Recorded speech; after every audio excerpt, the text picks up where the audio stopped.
Marceline Mido. Pesa sango mokilie baba réalité. Pesa sango na bana mboka. Pesa Opposition majorité. Pesa sango na bana mboka. Pesa sango. Société civile. Pesa sango. Pesa mateo. Pesa sango.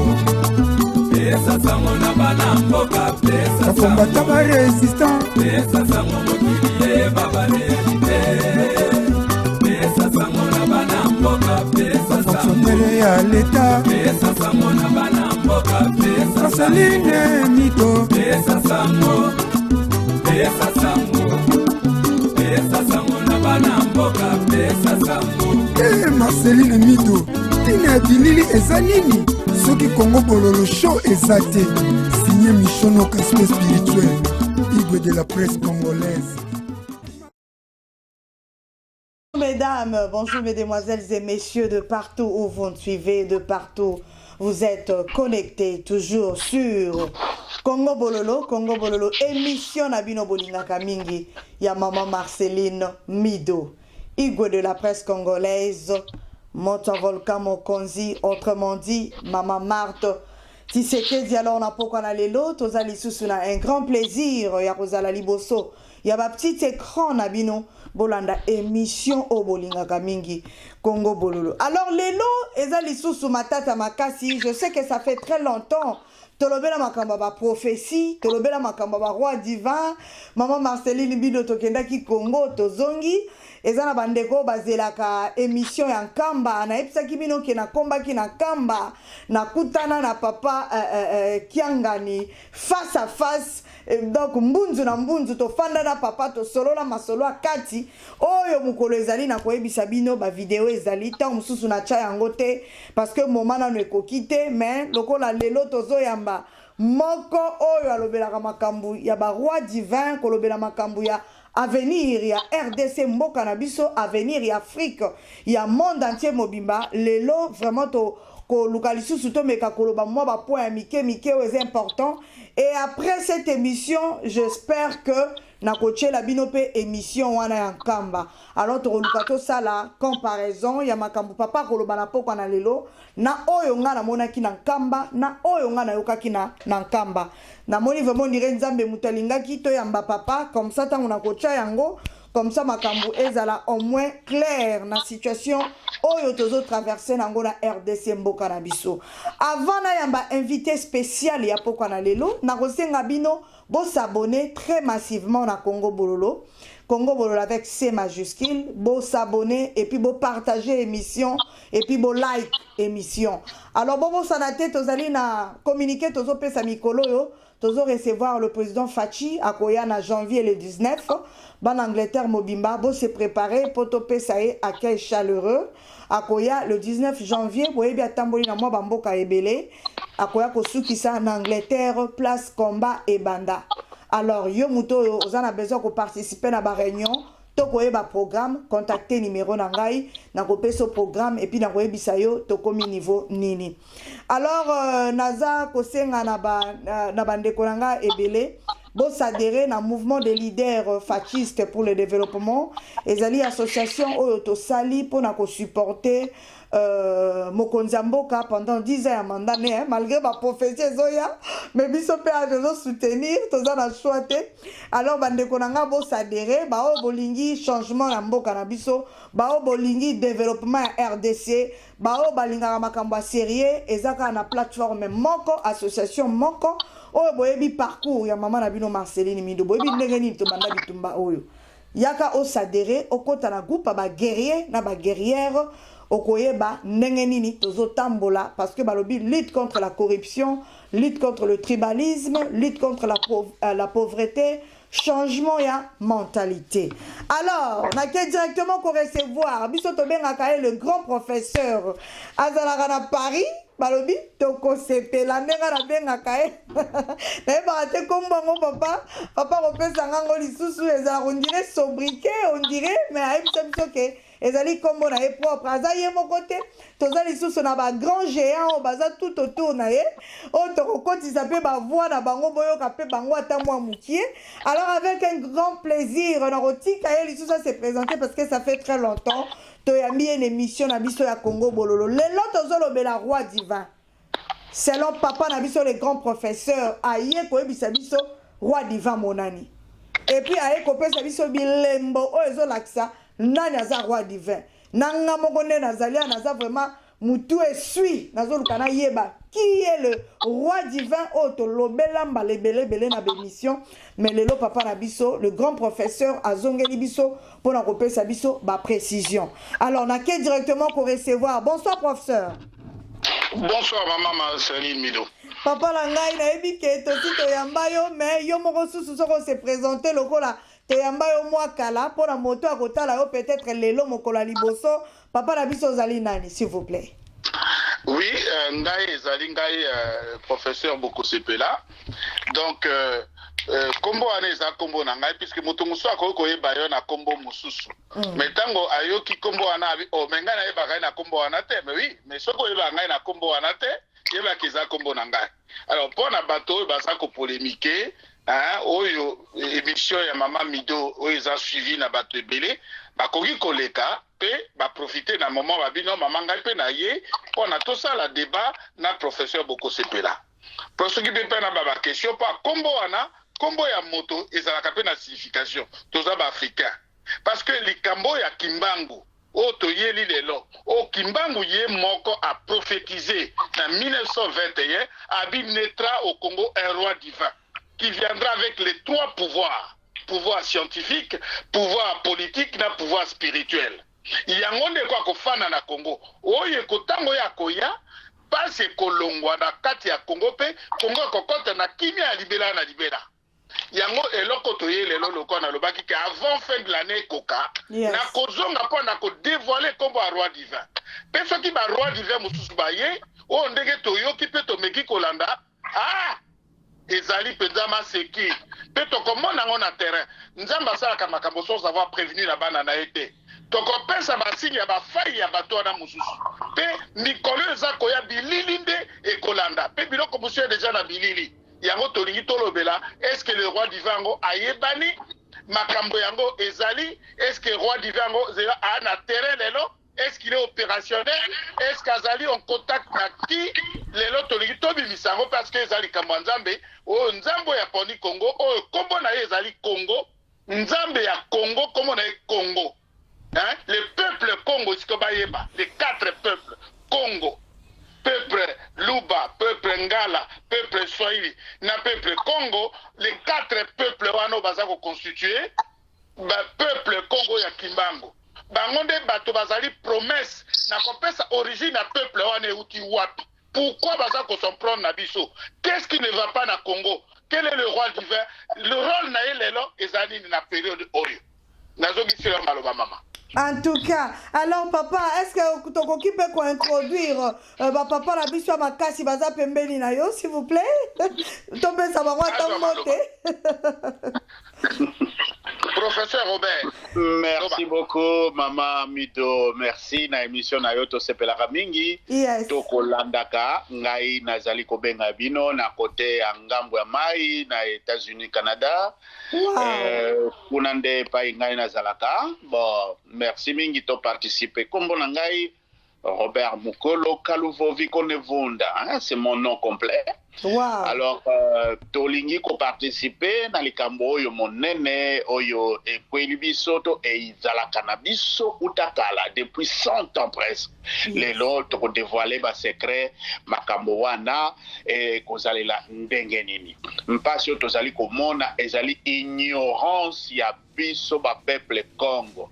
Oyo alobi onga na za moluba te biso nyonso tozali ba Congo. Yoka bien prononciation nanga Congo na ba Congo c'est différent. Congo. Donc biso nyonso tozali ba Congo. Alors tozali ba Congo, c'est-à-dire que na kati ya kombo ya Congo wana Congo ezali kombo ya Nzambe, Nzambe mutu aboti biso koko oyo tolobaka ba koko tokosambela ba koko. Koko na biso véritable c'est Dieu. parce que nous sommes la race de Dieu, biso bato ya Congo. Tozali race ya Nzambe. Ba oyo bakotanga ka Bible, tokopesa bino botala na mokanda ya Esaïe chapitre 43 verset 5. Bino nde bozali bana bakoko ya Nzambe. Nzambe azali koko na biso. Voilà. Donc wana ezali kaka pour la petite introduction maman. Tozali prêt bato ba kolanda yo. Congo ezali kokende wapi? Mboka ya biso ya Congo ezali na problème spirituel. Kinsi ya kobikisa Congo ezali Kimbangu a Congo mongali.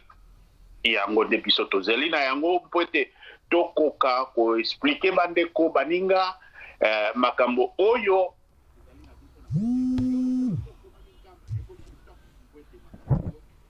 mot de quoi on parle. Merci mingi mama na banzi toko zela penza émission yo na lombango na makasi poete total yango lisusu mpeto continuer ko sala babiloko ya boye. Merci mingi. Et papa kombo na yo eza na signification pour modèle memeli biso ngo etikenga, c'est comme si eza na signification kombo na yo. Absolument, absolument. D'abord kombo na ngai kaluvo vi ko linko loba kolobate. Na loba na ngate. Alors donc Sikawa naja koloba. Vraiment babi koloba te mais yo zolo bobo de Congo bolole lobisi yo papa. Justement yango yo lobisi ngai yango to lobi non lokula yo lobisi biso yango tuji maloba wana. Voilà. Vraiment. Mais na bakuna prénom na on ezali John, professeur John. Freddy pardon. Robert. Ok.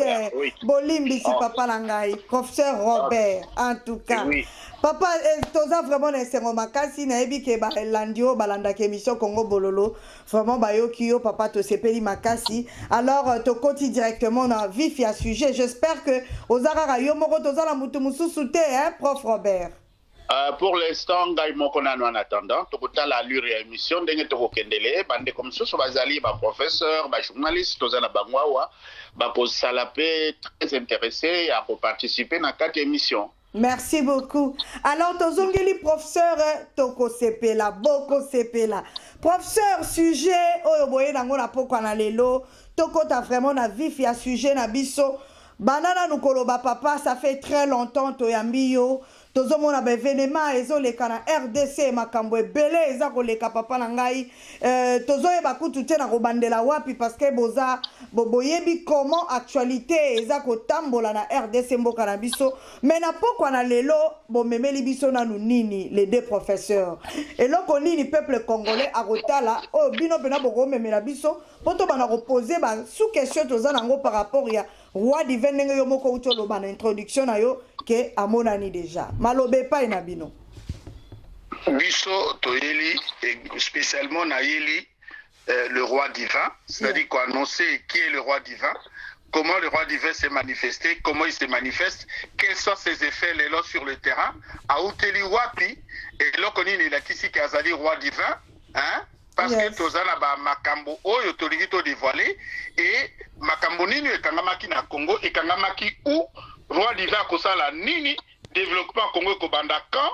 makambo ngo eza ko banda ndenge nini yango na lobby kombo na ngai mama mido ilanda ngai lelo poko sepela parce que Kimbangu ayaki pona ko sepelisa biso hein a libérer biso et boko sepela makambo nga na annoncer lelo bana Congo boye bakondima o balingi bakota na kati ya projet ya Kimbangu bako sepela na lobby na bana Congo boko sepela en tout cas madeko na ngai toko sepela voilà professeur tozoyo kayo papa na ngai okoki koloba nini to banda wapi roi divin amonani to amonani te yo lobi amonani roi divin ngo azanani amonaneli wapi et puis abimi depuis mokolo nini papa na biso boko sepela. Voilà, maman. Likambo roi divin vana nommé tout de suite. Makambo roi divin ezali prophétie ya Kimbangu ya 1921. Alobaki que mboka na biso toko connaître deux indépendances. Indépendance ya liboso et ko servir penza biso te ko za au profit ya mindele. Pe toko nyokwama ba kondi na biso ba ko sale la mindele. Nde ko ya na deuxième indépendance. na kati ya deuxième indépendance na soki tozwi yango bankitana bozwi ekozala ya biso moto moyindo mpona tokɔta na bisengo oyo nzambe alakelaka biso. Kimbangu alobi le 1/4 epesamaki na mundele, 3/4 oyo ekoya kopesana na biso ekoya na roi divin. Pe ma planning yango pe toya nango puisque ya plan ya Kimbangu olinga te yango wana ekokokisama. On n'est pas là pour na koplaire na bato ou na bato baza kosala ba contradiction parce que bango moko bayebi quel nzambe baza ko servir. Parce que ceux qui bayebaki nzambe yango balingai ko servir ko comprendre makambo oyo. Et le bankolo yesu alobi soki bino boyebaki nzambe wana bolingai koyeba ngai loka boyebi ete po tata na bino eza satana moye boyeba ngai Jésus exalté. Et de même biso toza koloba lelo na kavona dévoiler makambara du vena kota na sujet principal sujet la biso to kota ki na période de colonisation kombo ya kolo seyaki mais mindele pe babandai ko beta shikoti ko boma batie pe ba église soko ke na église ko ka kombo ya Jésus. Hein? Mais colonisation est continue aki soki Kimbangu ayaka ko beta coup d'arrêt na maseki na bango te parce que Jésus bango babandai côté ya na eloko mususu. Tango Kimbangu bandi côté ababi yoza ko interpréter Bible ndenge mususu. Te Kimbangu yaki na 20 versions ya Bible. Mindele ba yaki na version ya lokuta ya côté ya nkolo yesu ya lokuta. Tango Kimbangu alobi nkolo yesu aza ndenge bino boza kosala te. Boyelaki ne moyibi. Lelo colonisation wana engai contrainer biso na kati ya colonisation. Soki Kimbangu aya kata beta bango coup d'arrêt nde lelo la colonisation ngai ko koma na étape moko pire. Mais Kimbangu atiki biso boete a ebisi biso promesse abi bokozo indépendance mais naîtra le roi divin pour la deuxième indépendance vous le naîtra le roi divin oyo ngai moko na ko représentant na ye pe oyo ko na ba pouvoir oyo kolikoka te to longwa na manzaka ya mundele l'accusateur de nos âmes eza mundele to longwa na maboko ya mundele bato na biso bazalaki na monyokoli bakonzi bazalaki konyokoma na mundele balongwa pe roi divin akoka comprendre Kimbangu ako incarner roi divin na pona kosa musana na Congo yango aza Kimbangu aza koloba na retour na ye lelo biso tokomi à mesure ya ko annoncer le roi divin que ça plaise ou pas ndenge tozoyoka ke moto moko abimi na Finlande kuna nayebi moto wana botikanga na tanga kombo na ye. Ce type-là, il s'appelle Benoni. Hein? Alobi que le roi divin est Kozalaye, alors que c'est la même personne. Azoyo Kanana Minitorio. Benoni. Kosakana na Kimbangu te. Kosala makambo kawanga za kosala te. Boza kosakana na Kimbangu. Mokileza Kimbangu bo okimela wapi. Au commissaire roi divin lobi président na yo ezali Ngwanda. Moi je n'ai rien contre Ngwanda. Mais na kati ya programme ya Kimbangu makamba ki président kozala lisusu te. Et Congo est un royaume. Mais dans le royaume, il y a un royaume spirituel. Bato et bazako konzama na mindele, pouvoir na mindele sur africain et sili. Chaque monde est là en Afrique, ba continuer surtout Cameroun, Afro-Maçon. Les là a renoncé na pouvoir ya France. Ba président africain, ba telemeli France les là. Teli Kolobani. France a sili mayele. Parce que baebaki ke bazako yiba gratuitement. Italie a telemeli yango makambona boyebi yango. Parce que zali nguya mundele il faut ici là parce que le roi divin au fur et à mesure qu'Azako avançait, les forces du mal reculent. Azali a 3 pouvoirs, le pouvoir spirituel, le pouvoir politique et le pouvoir scientifique. Voilà les 3 pouvoirs au roi divin et nangope à lobby par saliba émission. J'invite tout le monde à Yokayango. Daniela bimsa kombo na isiko. Pena loba misala na enenga sali. Hein? Oye la kisi kaza roi divin. Roi divin oyo Kimbangu aponi. Roi divin na Kimbangu kiangani qui est la représentation à Kimbangu sur terre, na monde visible.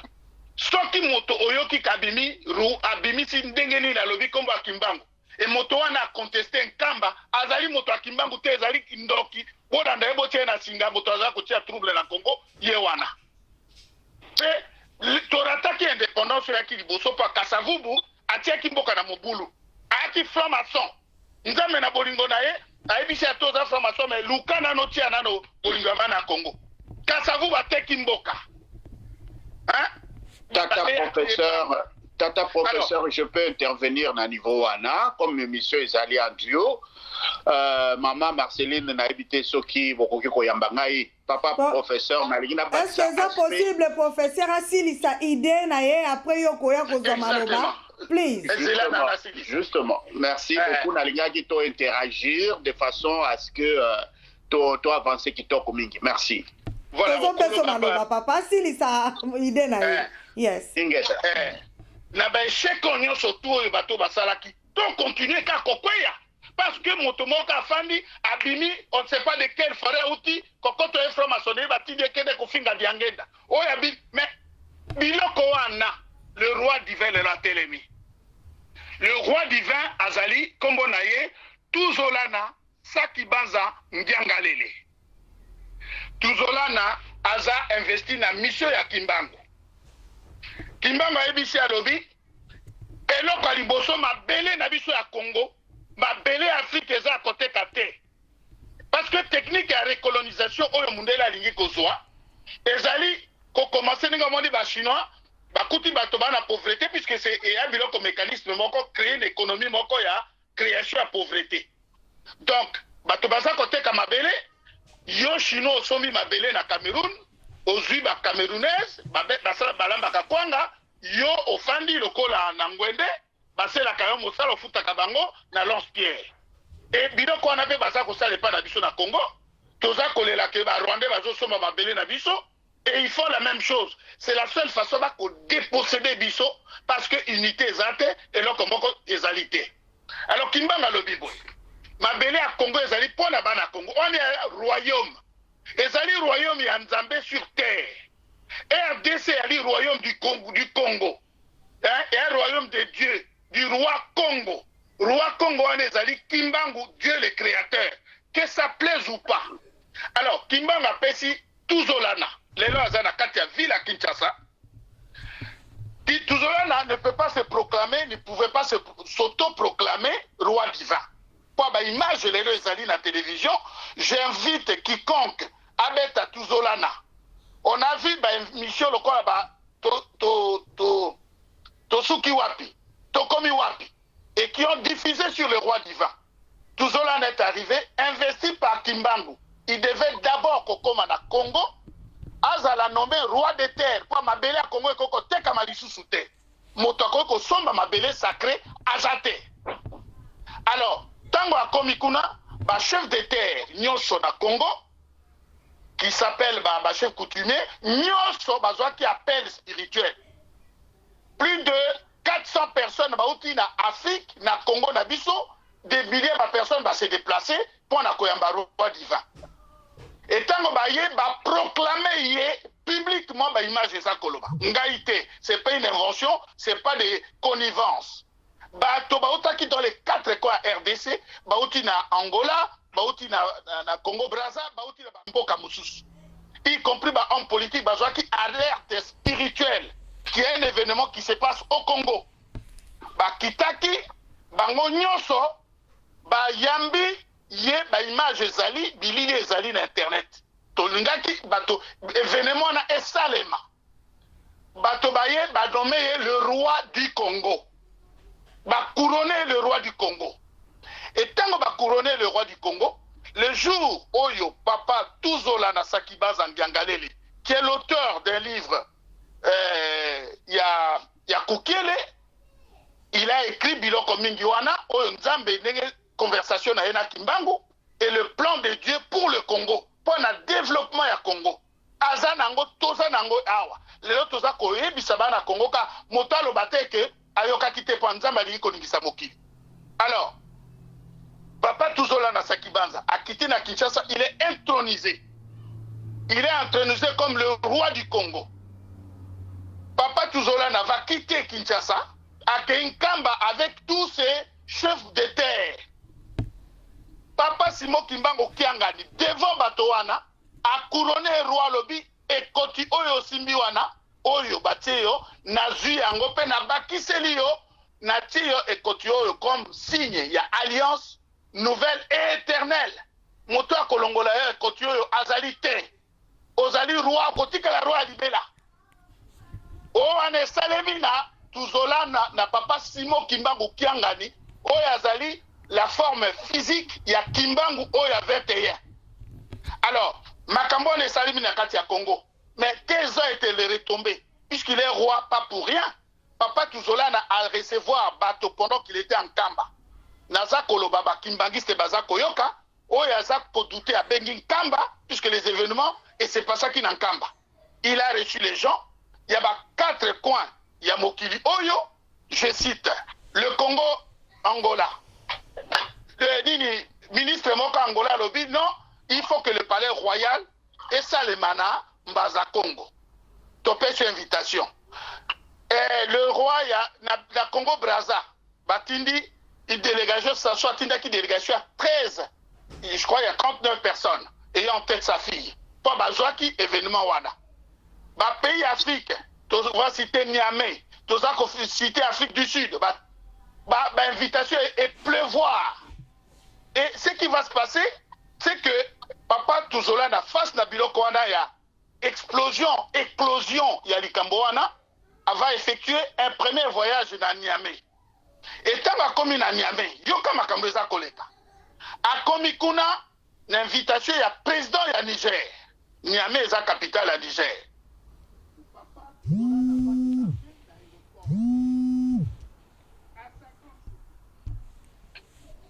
Bateau délégation présidentielle et Kozoye, le roi du Congo est arrivé à Niamey. Niamey mobimbe yaki en ébullition. Bayambiye ake na salle de congrès na bango. Et na kati ya salle de congrès akuti ba chef coutumier ba représentation politique et coutumière nyonso ya Afrique fandakina ya monde. Et tant que komi kuna, n'oublions pas que parmi l'invitation à Zoaki na Congo, il y a la Corée, il y a le Japon, pour ne citer que Bambo Kawana. Oh, et puis, ça, la carte à liste, bazo lela.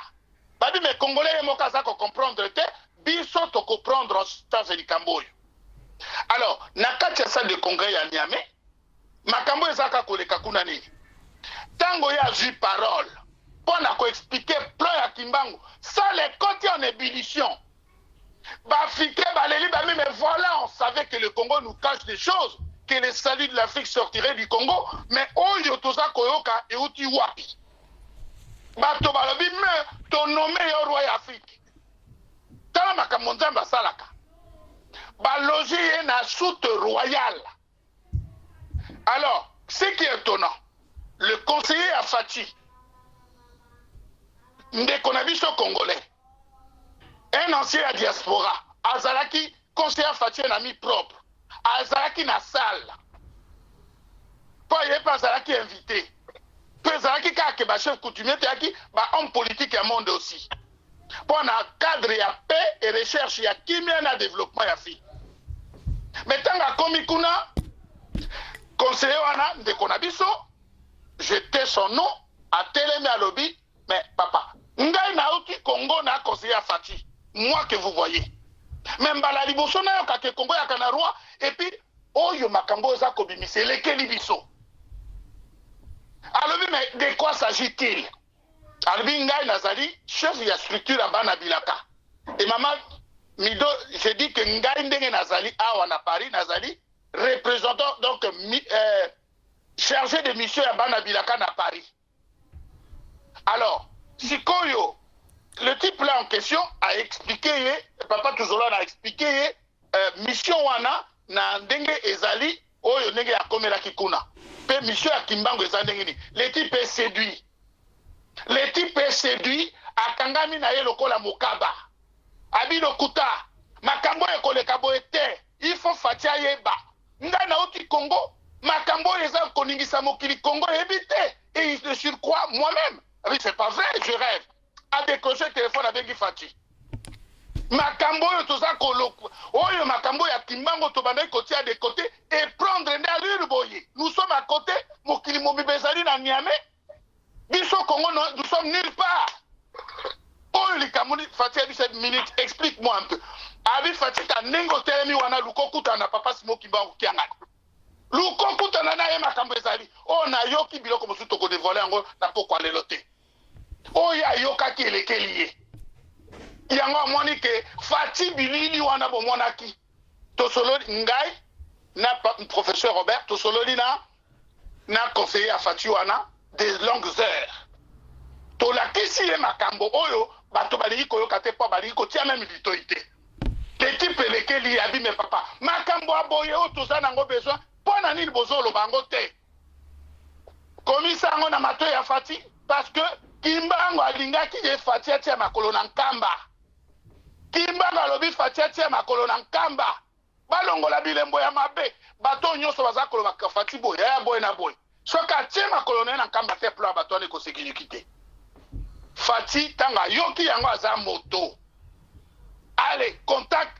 connecting na papa Simon Kimbangu Kiangani sa divinité ba entrer en contact et voilà ndenge makambo Congo eza kotelema malembe Congo eza kokota Kimbangu ayebisi biso abi le Congo est en train de bouger maintenant est en mouvement destination vers Yakosepela. Le Congo prend la direction à Kosepela. Yango naza koloba. Bon, des gens qui comprennent rien et qui sont là comme des petits basoso amika kombo na yeza boete, ils comprennent rien. Pourquoi ces gens-là ne me posent pas la question moi? Pour nani tu t'appelles Bokosepela? Ils n'osent pas. Ils n'ont que la médisance. Mais baliga balinga tengoya Kimbangu et linga koraze mokili. Voilà. Fativa c'est ndekonabiso conseiller wana sali mosala ya connecting. Fati va se connecter na papa Simon Kimbangu Kiangani. Et là, j'apprends ce soir. Et j'apprends aussi na professeur Robert Mikole que Fati, peut-être le 24 Oya Kozala Nankamba. Parce que c'est une nécessité. Akokaki kotinda batoba kende Nankamba te. Ye moko kende. Mze Laurent Désiré Kabila. Akufa ki parce que aboya ki kotia ma colonel Nankamba. Soki atiaka makolo na nkamba nde lelo aza na bomoi toza koyebisa bato on préfère écouter bacomédien te ngai nayoki dia ngai ezalaka ndoki mais yo ce point de vue là on quoi ce point de vue là est prévaloir na babiloko mingi oyo ya papa Diangeni parce que monde ya ténèbres etindi ye a discréditer kombo ya Kimbangu mais lelo bato balinga te ba discréditer ou pas le processus devient irréversible lelo Fati à se connecter na nkamba à se connecter na nkamba pa bato oyo baza koluka bolamu ya Congo te baza koluka division ya Congo Kimbangu a payé makila na ye souffrance na ye à prison pour na biso et voilà que le roi divin Lelo est debout et par ce biais là le contexte est entre le roi divin et Fati et je vous rappelle à tous boye bango Fati na roi divin bayebanaki il s'est fréquenté na Bruxelles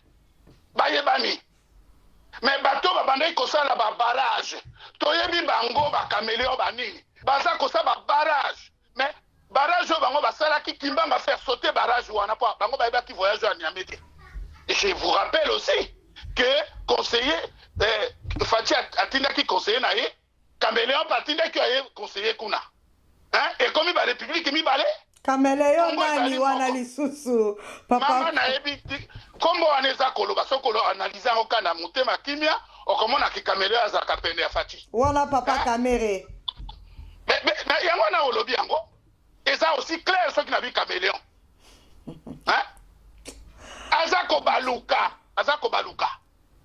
baluka pona nini alingi nini est-ce que bino bana Congo boyebi te ke yepe azako luka ke a remplacer Fati en tant que chef de l'État to bimisa makambo nyonso mais ezali biloko oyo ezali manque oyo pa toko bimi ba détail tokoya nango soki bato balingi tokopesa ba détail bato mosusu bafandi nzambe asambelaka te prière azalaka nango te mosala na eko klikaka na télévision po est-ce que bayebisa ki oke télévision epesaka makambo nyonso internet epesaka makambo nyonso mais oyo paresse nzambe asengi na biso alobi makile ngeso panda na Congo to éviter na cadre nini mais l'arrivée du grand roi sera meurtrière c'est-à-dire que avant ayebana officiellement na mokili mobimba mobulu ya kokota na Congo pas Lucifer ayebi ka kozala déraciné pas qu'on se laisser faire po ye motasibi ba député ba homme politique ba so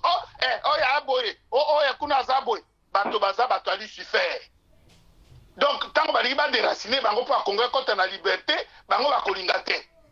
Mais ba puissance ya armée du ciel o ezali ya Kimbangu etelemi de na Congo. Et lobby que l'arrivée du grand roi sera meurtrière. Le roi d'hiver est là. Comme il a Congo, a salipé ma vidéo. A yebisi batobije la canne, na canne, il y a 3 pouvoirs. Tout le monde a cru qu'on consultait sur Internet. Azan a 3 pouvoirs. Le pouvoir, ma pouvoir au nyon sur quoi côté le Misa Congo. Et personne qui n'a roi d'hiver, a solo la na ba condition sur Mboka. Bazaba na Mboka. Problème est allié entre Lucifer na Motomoindo.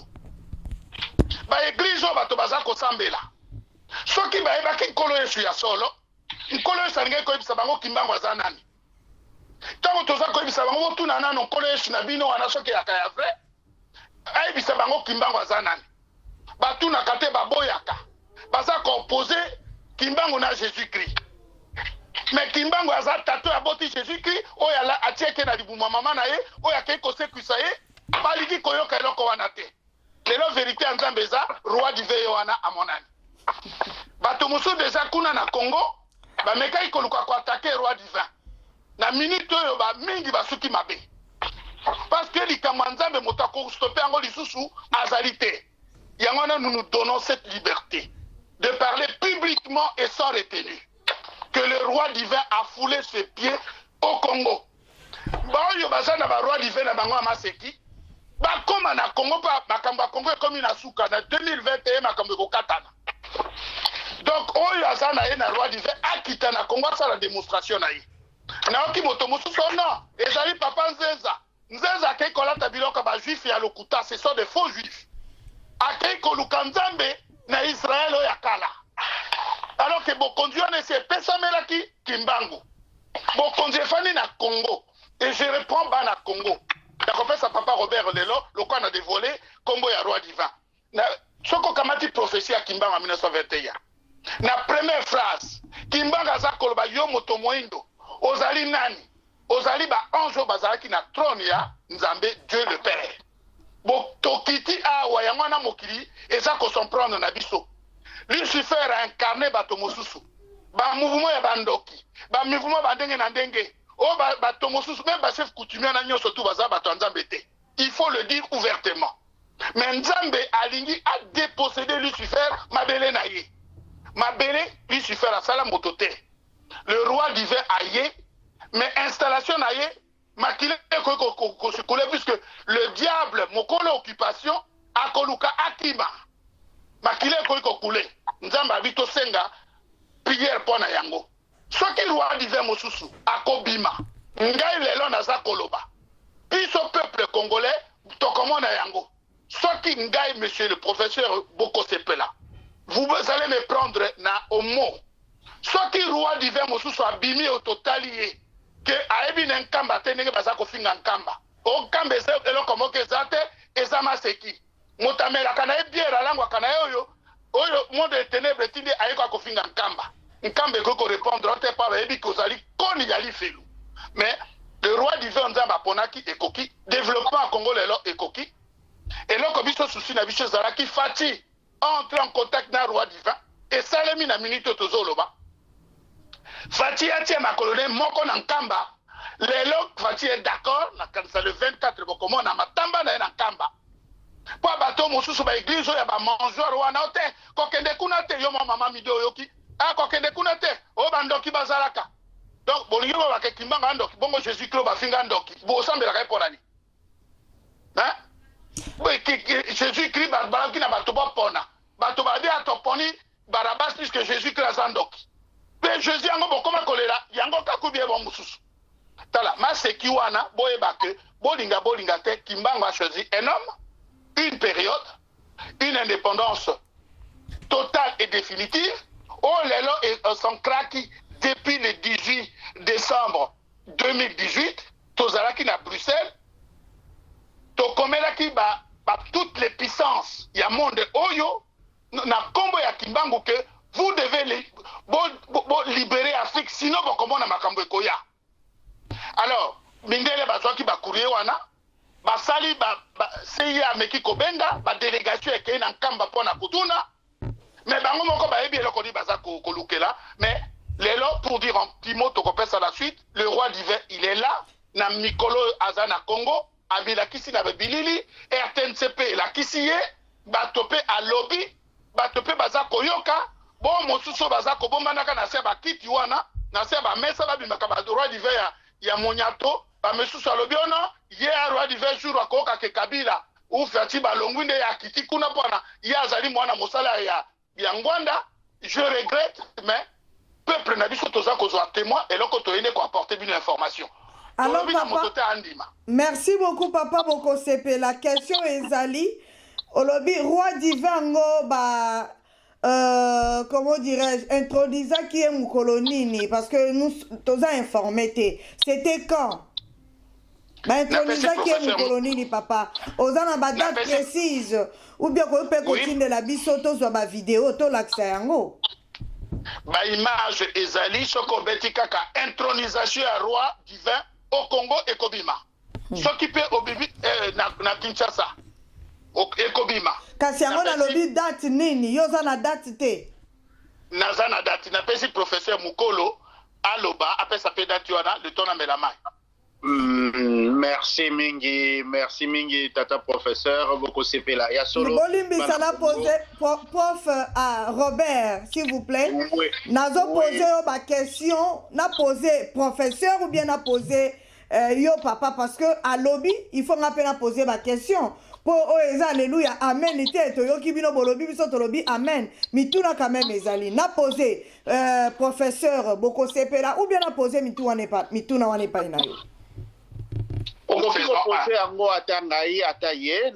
faisons pas depuis le départ que mission Tokukai Gozalato interagir tous les deux ensemble parce qu'il y a une partie historique très importante que le Congo ignore, que Tolingaki, Tolakisa, Nandenge, Bachabiso Nakati na Boinga, ya kolukakaka biloko oyo koutaka libanda yango nde tokokumisaka. Bon, ba question mituna ozali na yango, ye alobi aza komela kopo na mai, kokopesa mituna, biso mpe topesi alors mais partie historique oyo tolingaki kolakisa, tolakisi yango te, yango wana soki okopermettre, naloba nanuka mwa muke historique, oui tozongela ba question. Alors, tozali na 1921. Tata Kimbangu Bandala, c'était le 6 avril 1921. Moussala et Bandi. L'ère Bandi ko pikisa, ba colonisateur ba ko bloqué. Mais avant Moussala et Banda, qu'est-ce qui se passait? Nazako zonga na histoire, bona ko pesa ba repère historique na bato oyo bazali kolanda ba imboka ba luka ba recherche. Tozali na 1885. Ba imindele basangani na Allemagne mpote bakata Afrique. Mais eloko nini etindaki bango bakutana na Allemagne. Tozongi lisusu na 1884. Papa moko azalaka wana, Léon XIII, boko koluka ye na internet ezali. Léon XIII asilisi kosala misa. Mokolo moko boye le 13 octobre. Auti kosala misa asilisi azako bima akenda na chapelle epa ya alongola bilamba na ye bongola ta bilamba o ya ye ya papa na nzela azui vision atelemi azako yoka nzambe bazako discuter na Satan. Ça c'est le pape Léon XIII. Je pèse bien mes mots. Bosala ba recherche bino batozana poto boluka pape Léon XIII boluka likam. Pape Léon XIII alobi Satan azako senga anyokola lisusu peuple ya Nzambe. Léon XIII aza koyoka yango. Ayoki likambo wana. Alobi likambo eza ndenge ni siko Satana aza kosenga na Nzambe. Nzambe atuni ye. Olingi nini? Alobi nalingi pesa ma délai. Délai à combien? Alobi 75 à 100 ans. OK, le délai vous sera accordé. Nini lisusu olingi? Nzambe azotuna Lucifer. Lucifer alobi pesa ngai sous puissance makasi mpo na dominer peuple na yo. le pape Léon XIII asalaki encyclique moko mokanda akumi atindi na baparoisse nyonso prière à Saint-Michel. Ezali, ce que je vous dis là, cherchez, vous allez trouver. Babandi koluka, prière wana pour te esambela pour que le diable aille au kweya na batute. En même temps, 33 jours après ce jour-là, conférence de Berlin et Zouami. Basali conférence de Berlin. 33 jours après, Papa Zouami Vision One.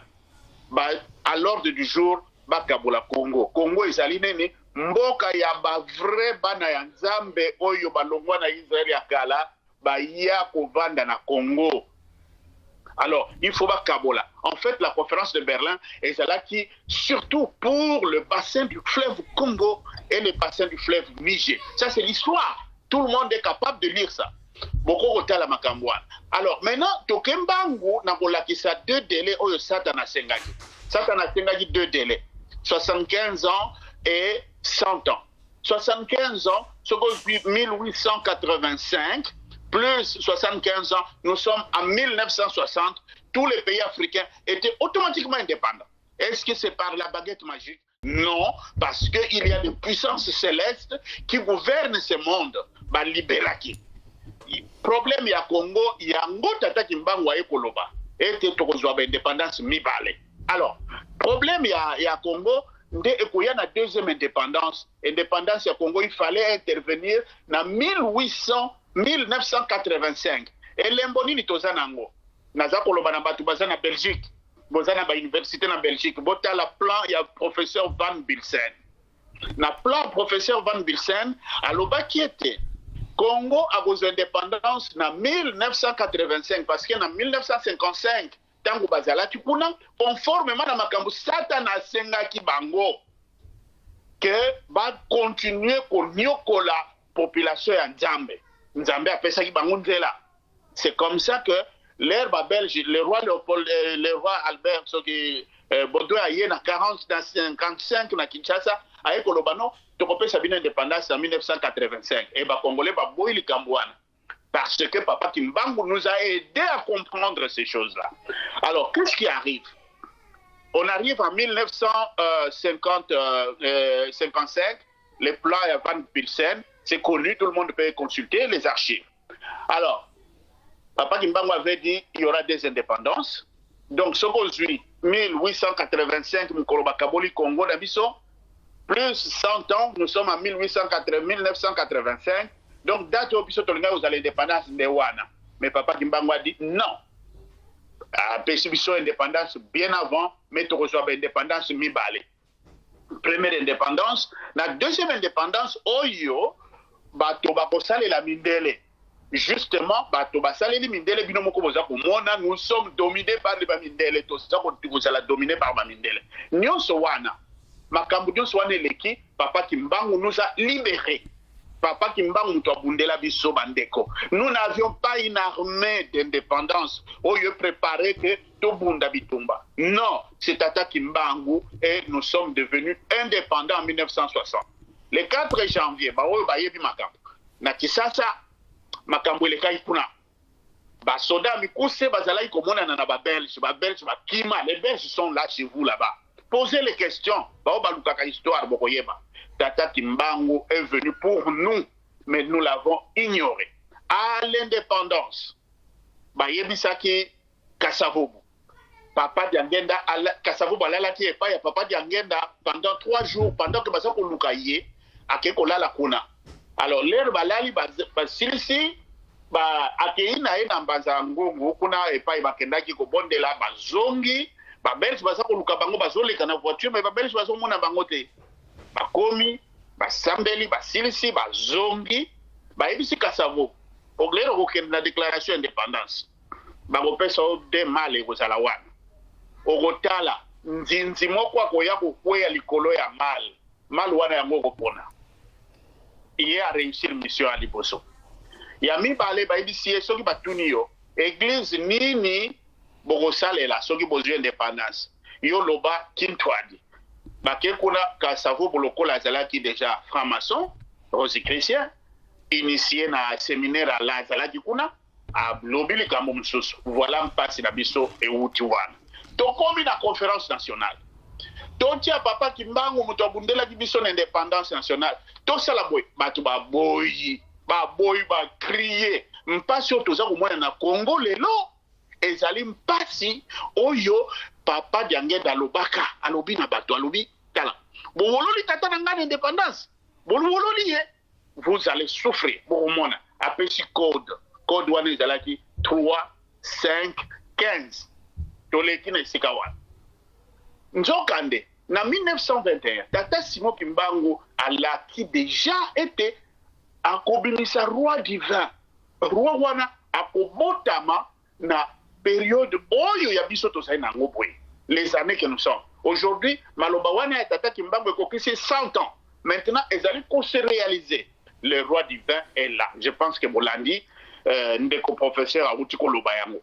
le roi divin est là il est là Tata Tuzolana Satibanza Ngiangalele son nom alors maintenant ce roi là akosala musala ndenge nini ekozala ndenge nini tolanda biso nyonso le vrai problème ya Congo bandeko ezali un problème spirituel bao basa zinga président Fachi baza na ba liaison na ba Jacques Attali c'est le grand franc-maçon de France baza na relation toyebi mais Kimbangu est contre ces choses là oba koyoka émission lelo botika biloko ya bapaya na banzoto na bino bozali bikelamo ya nzambe aza na posa na bino bakongo biso nyonso ngai elongo na bino donc eloko toza koloba awa bokonzi wana ekoya te eya kwa maduwe bato te mabe totika de côté totambola droit tozala lokola bazoba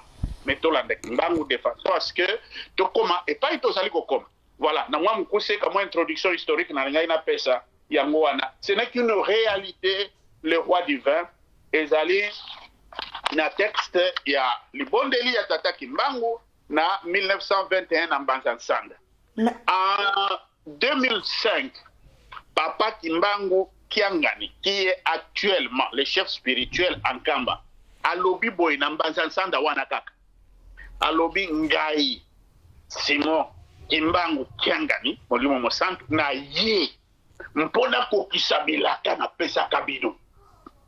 Alors ça devient complexe. Alors toutes ces églises là bahomme tout ça crise nyonso toza nango mpasi nyonso toza nango na mboka Congo baza ko nyonga biso pona Kimbangu toza ko comprendre te mais c'est ça la vérité. Alors Nathalie wana nanu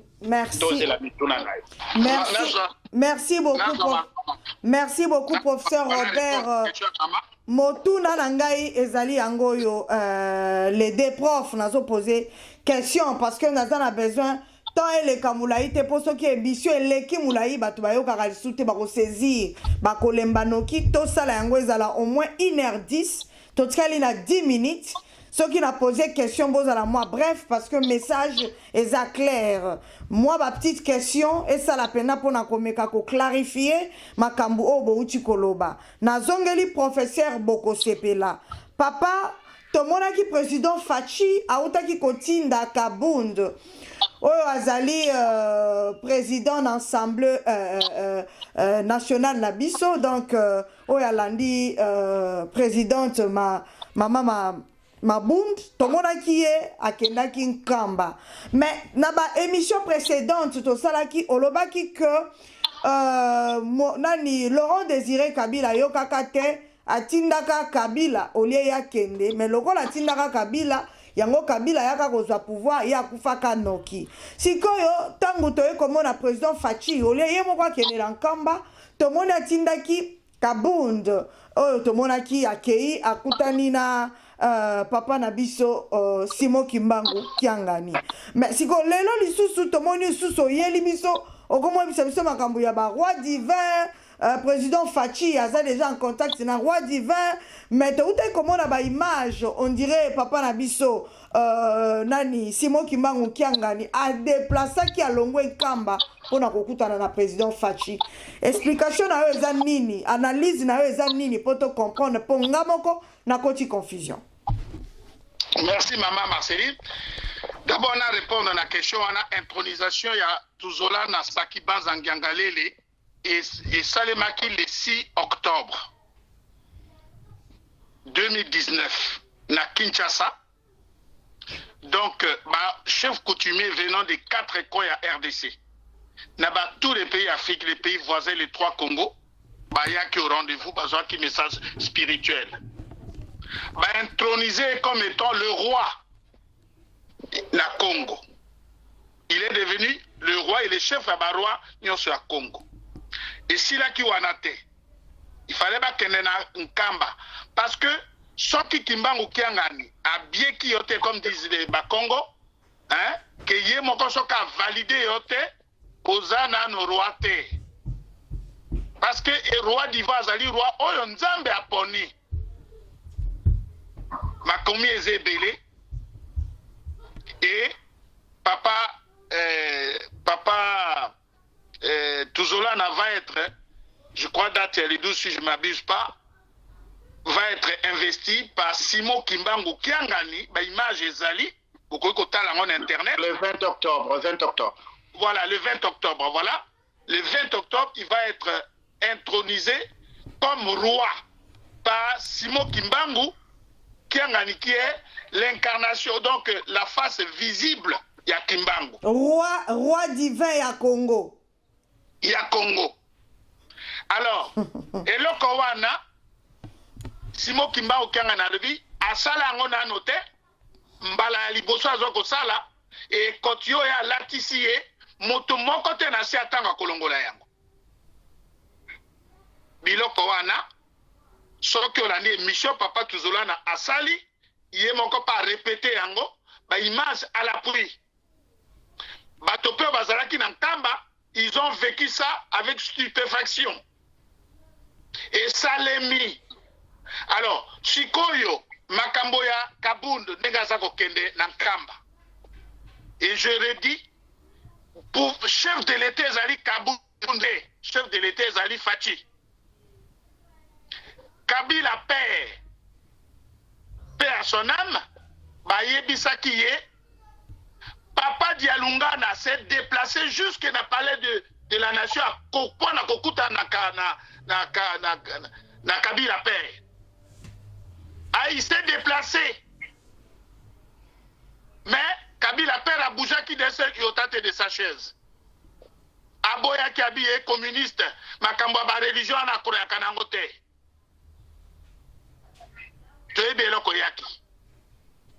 Mama, biso leleli Kimbangu pona fati to leleli ye. To leleli ye pona fati azwa asasite. Oyebi ke fati ngai kokufa le 12. Est-ce qu'on y est bien, les 12 oyo wapi, papa? Les 12 oyo wapi? Le 12 octobre, c'était le 11. Oana Masolo Antonov. Oui. Masasi on a babeta qui est pour la éliminer Fati. Ozoka. Ceux qui ont dit mi angote, yokango mwana mato une fois. Biso tolele la Kimbangu. Bato basala ki plan ya ko éliminer physiquement Fati. Biso tolele lié tolvi papa. Kufa na mboka na biso na mabelo ya biso moko. Fati yango tolobaki na ye, bayebisi ye na par son conseiller. Pas azalaki koyeba te. Moto soki akufi par ignorance, oui, mais ayaki koyeba te. Nzamba apesi ye opportunité. Ye akotinda Kabund po bato ba mangeoire ba connecté na ba puissant des ténèbres baza autour de ye. Bakanisi que bongo ba musu bakufi wana qu'on n'en parle pas. Bo bakufi wana. Ba ke ba okufa. Pa bakanisa ki ke ba franc-maçonnerie na biloko ba kota wana et ko protéger bango. Lokuta et protéger bango te. Ma wana biso ali ma Congo parce que Fati toyebi kana souci à Congo. Nzambe soki bofukami bosengeli ye likambo akosala. Eloko wana misilo wana ki dévié. Pona Fati ba pesa ye chance. Tolela ki na mai na miso tosambeli nzambe makasi yango wana omoni contact wana nzambe na bolingo na ya suscité mpona ntango Fati aza kokende ekomi gouvernement mbale kamera atindi kamera aza koluka nini atyo ye libaya. Ne soyez pas naïf. Amekaki yango na Tshisekedi père asengaki alliance po alliance oyo esalemi awa balingaki kosala yango balingaki kosala yango na Kabila na Fati père baboyaki. Alors sikoyo bameki yango batindaki toujours kamera ya na Fati fils esimbi ye mpe aza kozela eloko moko wana. Ne soyons pas naïfs parce que tolingi Congo telema ezala Fati ezala moto mosusu tolingi Congo telema yango nzambe na bolingo na ye a permettre connecting mosusu. Donc ezali kabundu te ezali ye moko mokolo makambo atia makolo na ye na nkamba bazala na entretien direct ayoka na matoi na ye makambo oyo ye moko akoki koyoka te. Siko eloko nini papa Simon Kimbangu Kiangani ayaki kosala kokutana na Félix masolo nini basololaki? Ayaki kokutana na Félix te ayaki pona kolancer ba plan ya construction ya musée. Et biso tango tomoni présence na Kinshasa parce qu'il y a eu contact avec son conseiller a bengi il a sollicité sollicité papa Simon Kimbangu Kiangani à Liban. Ole yoya, moi je me déplace vers toi. Ayaki po na fatité. Soko ziba image ya biloko tokoki kotindela yo. Kimbangu Kiangani na Liban kimeza na kati ya Congo. Alors papa natuna tamotuna oyo epai ya professeur Robert. Siko papa président Fati président ya Congo oyo biso toyebi. Siko roi divin oyo boke ko introniser oyo papa Simon Kimbangu Kiangani a introniser lisusu na Congo. Siko je ne comprends plus rien. Tokomi na président na pembeni, roi divin na pembeni. Maintenant qui dirige le Congo juste? Et puis roi divin ngo auti mboka nini na Bruxelles, na Belgique, na Toyoki. Qu'est-ce qui se passe au juste? Roi divin, président de la République. Comment répondre dit na place wana? Maman, tu connais la parole. Ozali ko ça la confusion à solo. Voilà. Parce que entre fonction à président, fonction à roi, na Angleterre bino bofandi kuna bwaka na roi te. Mais toza na roi, toza na président na pembeni te. Premier ministre. Toza na premier ministre aza président te. Mais écoutez maman, wana biloko pardon, na il y a ma photocopie à système de colonisation. Tozali ba mindele te, olimbisi ndeko. Biso tozali ba mindele te. Ce n'est pas parce que kuna bazali na président et bazana premier na roi, bazana na premier ministre que biso il photocopier. Il photocopier biloko nyonso ya bango. Nzete na nzete ebotaka bele bambuma oyaye. Mais papa bino ko répondre na motuna na ngai toza na président na pembeni na roi divin. Alors nazo lukana yebo juste biso toyebi que président Fati ndazo diriger Congo. Roi divin ye siko musala roi divin kozala nini po tozo comprendre te. Mama ikana lobana yo. Fati aza ko diriger Congo te oyebi yango kozala motema mabete.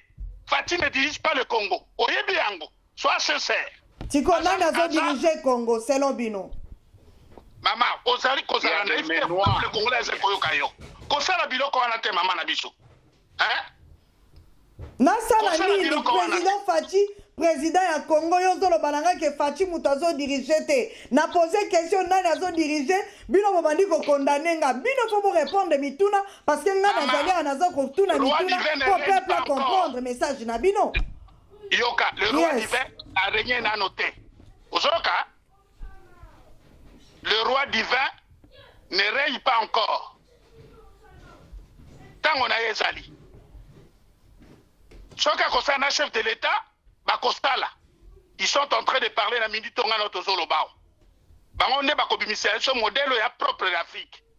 Kozala botungi cité, kozaba image ya ba pays mususu te, oya biso kwa oya biso forme et un peu démocratie oya biso kwa na forme ya gouvernance oya zali propre na biso oya kobima na kati ya Congo kozwa ba modèle ozo yebo calquer yango te ça fonctionne pas modèle on a ba imposer yango pa na système il y a contrôle occident mais papa, dans l'émission précédente, to sala na yo, to yebaki que quand le roi divin koya, to rozalaka na roi divin. Masolo ba président na ba nine kozala te, Congo koko ma royaume. Mais à ma grande surprise, vous avez sanga que roi divin zali.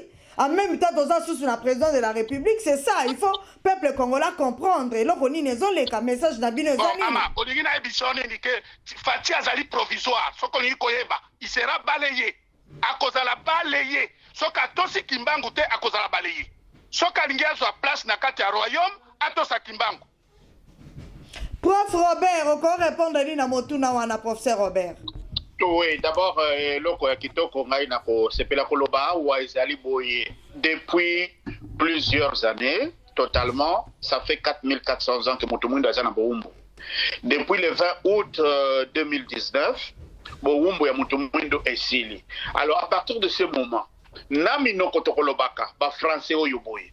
Parce que c'était prévu dans les textes, il y a Papa Kimbangu. Aloba Kiboyi, Mikolo Koya, Minoko ya Mindele et Kubosan. Et pas Bozali, Boye Bisakabana Minoko Nabino. Parce que Minoko Mindele et Kubosana. C'est-à-dire, il y a un nouveau système qui va arriver. Nouveau système, Wana, Ezali, basé sur nos relations, notre culture propre, notre façon de faire. Parce que nous sommes la première nation que Nzambe a créée à Mokilio. Biso ba tozali na base ya mathématiques, biso ba tozali na base ya pyramide, biso ba tozali na base d'écriture. Biloko nyonso. Mais aujourd'hui nous sommes dictés de l'extérieur. C'est-à-dire que la naissance, l'apparition du roi divin, plus les structures actuelles, oyo ezali imposées de la colonisation, biloko nyonso wana ekolongwa toluka nzela na biso moko na concorde na koyokana mpoete totambola. Le Congo c'est un cas à part. Ekozala lisusu makambo ya président, ya corruption, ya banalité, et ce sont les gens de l'extérieur qui nous imposent le président. Non, aujourd'hui c'est fini ces choses-là. Alors maintenant Mutumwindo a joui règne na emoko. Président Fati Azaliwana, oui Azaliwana. Masasi, Manini, non, Biso, écoute pas Kimbangu te, Kimbangu alobine yaka nankamba. Il sait ce qu'il va dire. Il y a un plan que Kimbangu a, il faut ebima.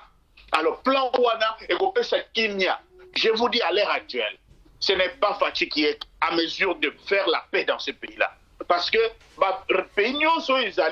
le monde entier, je vais vous dire, est contre le peuple bantou que nous sommes. Biso, Bakongo. Tout le monde entier est contre nous. Pourquoi? Parce que biso sokito zungu ya wana oyo eza kozanga biso ya tata Kimbangu tokozala au-dessus ya ba nation nyonso ya mokili oyo. Ba mindele tu bayebi. Bato tu baza na bondoki bayebi. Mais likambo yango po ebima eza koluka nzela. Il faut que biso to prendre conscience na likambo wana. Alors, sous-dominé notre pays, on ne peut pas continuer à parler en français, continuer à parler anglais.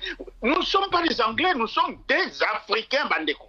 Tozali ba Congo, nous avons une culture à nous. Nous étions à manga, et bota faka be manga, et go bota paipai te, go bota malala te. Alors, pourquoi nous sommes toujours dominés par les autres? Tanwana et Sili, et aujourd'hui, Kimbangu a déjà donné le message depuis 1921. Ça fait 100 ans que le message court. Le message est courir et courir. Maintenant, c'est le moment de réaliser ces temps-là. Alors, quant à la question, Fati va aller où? Il y a Akedenan Kuna. Oh, yobiso ezana libumu ya tata Kimbangu. Ngai na yebite, yo yebite, tata boko sepela yebite, meto yebike. Ezali makambo ya ko sepela ekozala kuna. Merci, professeur. Professeur Boko Sepela, tout cas, il y a 3 minutes.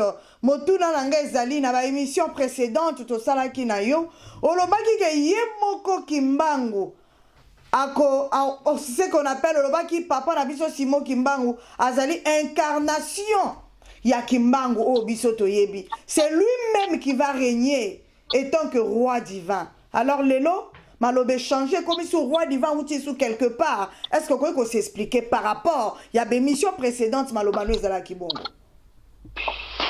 En tout cas, maman, je n'ai jamais annoncé Papa Simon Kimbangu qui a gagné comme étant le roi. En tout cas, il faut que Bimiselanga et Lokowana. Kimbangu, Nakatia prophétie na lobby, je serai moi-même le représentant je serai moi-même le représentant de ce roi divin. Alobi te ke yaza roi divin. Hein? Donc, Oan Ezali, peut-être défaut de compréhension ou nini, mais ceux qui n'ont pas émission, je n'ai jamais déclaré. Et si ce n'était ainsi, je n'ai pas dévoilé roi divin, puisque je le savais déjà à l'avance. Te roi divin Ezali Kimbangu te, roi divin Kimbangu alobi na maloba na ye moko, il ne peut pas être roi divin. Na katia prophétie alobi, je serai moi-même le représentant de ce roi divin. Pas Ezali. Ezali pour na konti ya confusion te, Kimbangu ayeli biso kosepela. Ezali te cause à la chef de l'État forcément pose à la bien. Et loko ezako biso tolingi na Congo, Ezali nde kimia ekota ba na Congo ba juir na biloko nango. Voilà eloko Kimbangu akoya nango. Soki pa ko garder un tel na tel poste. Mais na kati ce sont des noms, hein. Le président, le premier ministre anglais aurait pu s'appeler président. C'est un choix en fait, après tout. Mais biso tozali na oya biso modèle, ezali modèle oyo copié de nulle part, oyo ezali propre na biso, oyo kobota mapo na biso, oyo ko permettre biso to fonctionner na kati ya kimi ya moto moindo. Ezali te que un tel, comme beaucoup de gens passent du temps, a dit entre Jésus et Kimbangu Toponani. Et si c'était une même personne, alors, professeur, question à Souka, on a koki ko posé. Parce que Toyoka pe batumisusu onga na yamba, meka ko expliquer, balobi, tangu roi divin akoya, frontière e kozalate, a kozala roi oya ko diriger monde entier mobimba, y compris na bindele obino boza roboya. Mais oya biso, on dirait roi divin o kaka na Congo ko lo bani par là. Professeur Mkezela, maman ndenge na koloba na yo wana prend des choses au sérieux. Ba mindelo za komona mingi ba koya kosokola basani epai na yo. Oyokinga yoka bien makamto koloba na yo. Yoka bien. Le monde est dirigé par les puissances lucifériennes.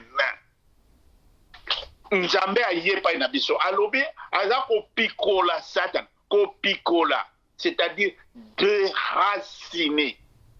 Sauf que l'on dit au déraciné et au kauka parce qu'ils sont dans CFT. L'Occident vit comme une sanction sur l'Afrique. Il y a des bases militaires, il y a des occidentaux dans les pays africains.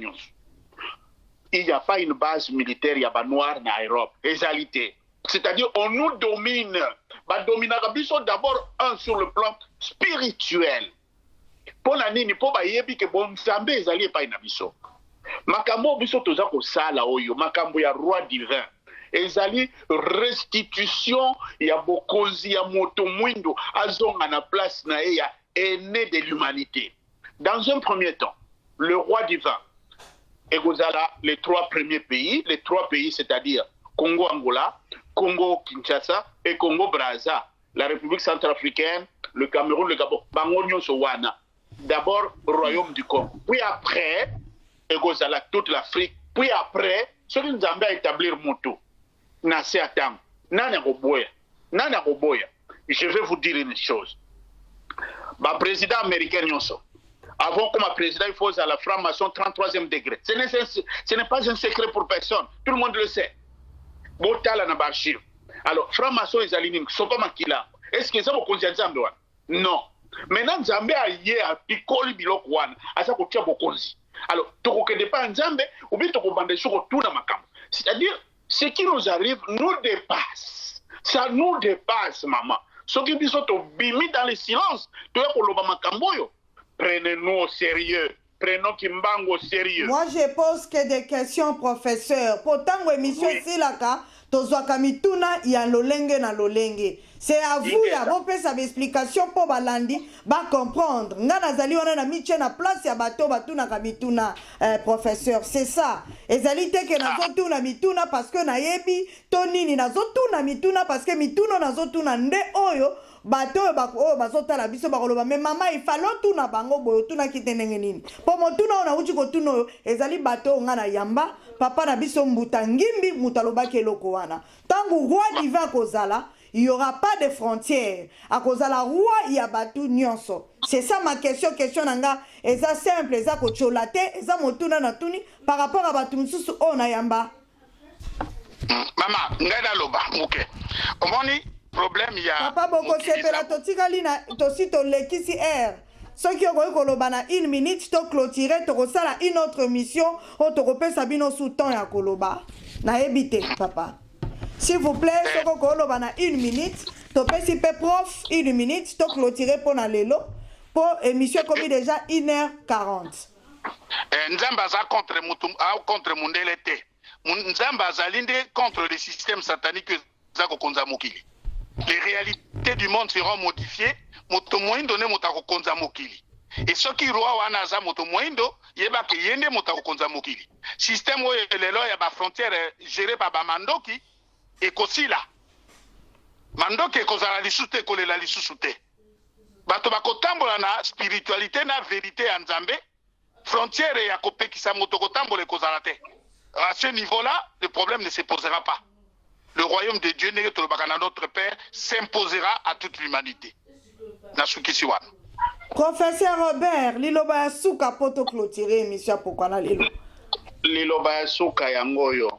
Nous sommes na terminus ya ba prophétie nyonso.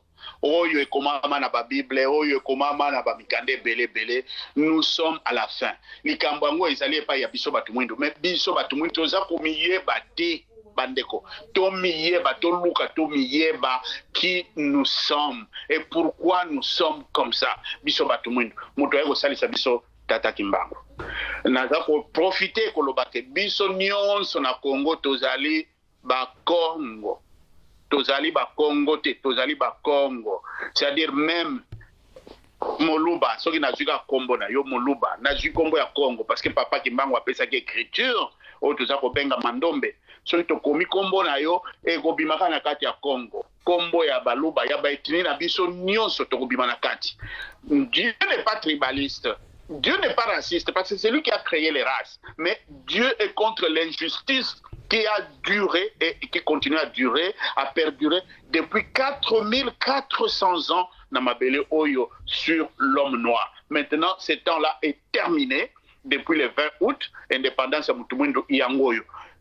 To simba likambo na biso Tata Kimbangu asa ya biso to lukaye to mona to bande ko to tika mabe za koya parce que c'est temps on parle de l'aspiration bango aspirer batu les gens vont disparaître, les gens vont to la mukaboye matin batu msusu bal bakufi bagozala disparu, ils vont disparaître.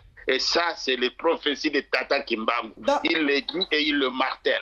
Voilà. Donc, pour moi, une petite question. Est-ce que le président Félix a aussi la 5 ans de mandat na ye yoto et que la nenge roi divin pa bimi. Ça va se passer comment? Non.